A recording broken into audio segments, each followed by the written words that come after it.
Okay, ladies and gents, welcome back to a brand new video. Today I'm going to be exposing the truth about architecture competitions, but before we dive into the video, I've teamed up with Competitions.archi to give you guys the opportunity to win not one, but two Competitions.archi yearbooks 2020.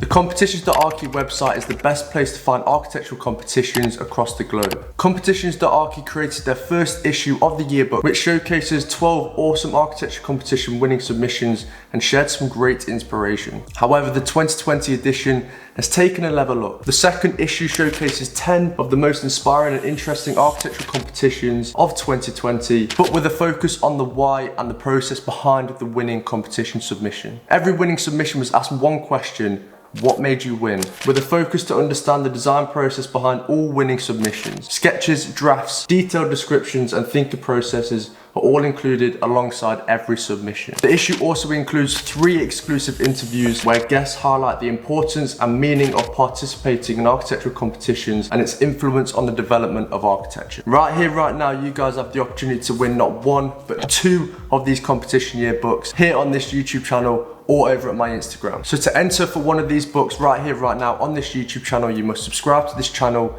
like this video, comment winner down below, and I'll pick a winner within the next few weeks. And in order to enter on Instagram, you must follow my studio, which is Tom Rowe Studios, follow Competitions.archi, like the post which I'll be posting, and tag a friend down in the comment section. And you guys have the opportunity, if you enter into both, to win both books. And if you guys want any more information about Competitions.archi and the giveaway, head down below in the description, there'll be more details there. So let's head into the video.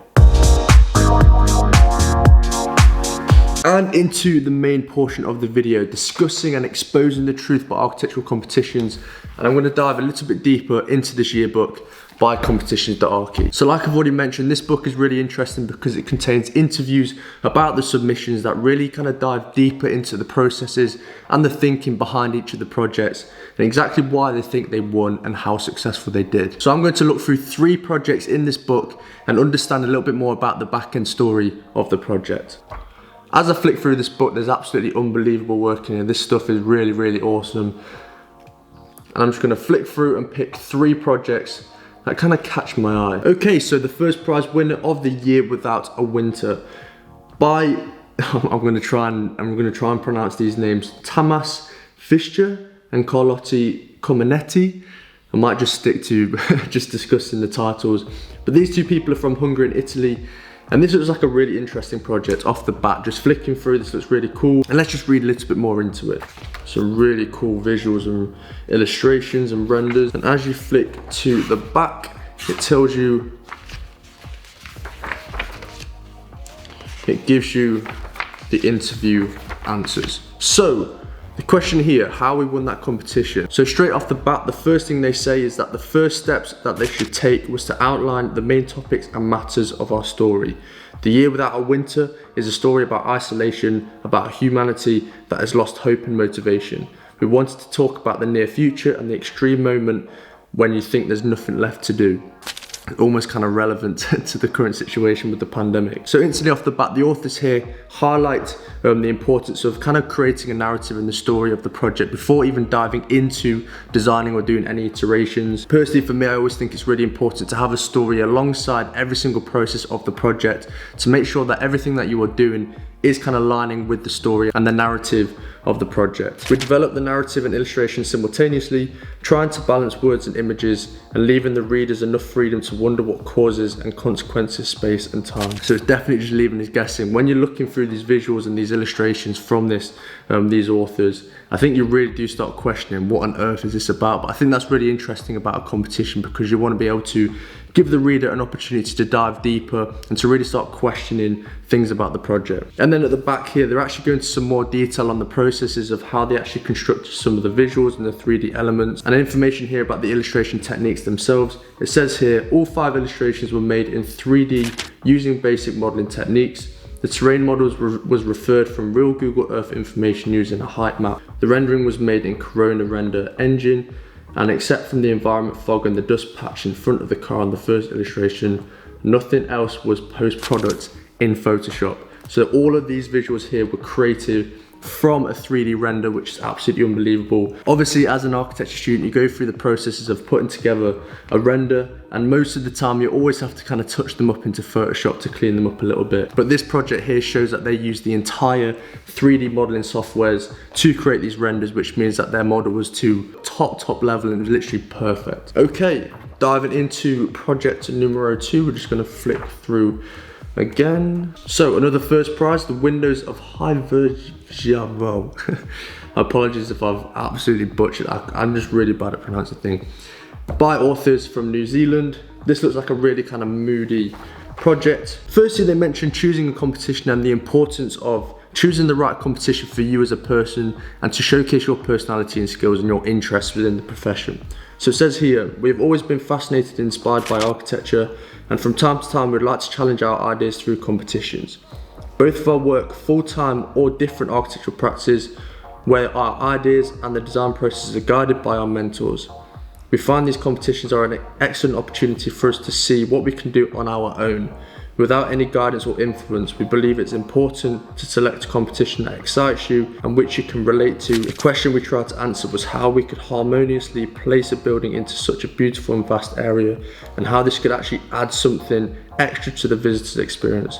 This was the core idea that we returned to during our design process. So here they discuss choosing competition that is going to be right for you as a person and for your skills and for your aspirations as an architect. So I personally agree with this, and I think this is really important because during my time in architecture school, I tailored a lot of my projects to things that I was passionate about and that I enjoyed, and that gives you that extra motivation and that edge to push that project to the next level. And I think choosing competition that you can relate to is going to really help you push that work to the next level when you can really compete in those competitions. And over here they actually put together a brief summary of what they find important within a competition. Number 1 being choosing a competition you can easily relate to.